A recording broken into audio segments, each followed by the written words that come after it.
Hello friends, in this quick tutorial I'm gonna be show you how to find Facebook hidden phone number. But before getting started this video, make sure to subscribe. How to admin it.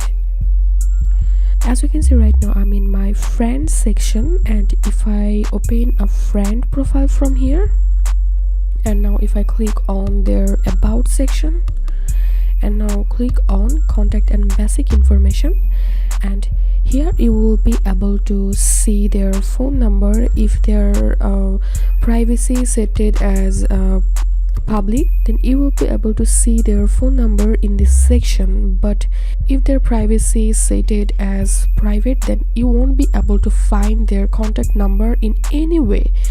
There is no way to see anyone phone number on Facebook if they set it their privacy as private. So you can message them directly from here, and you can ask there to give their number.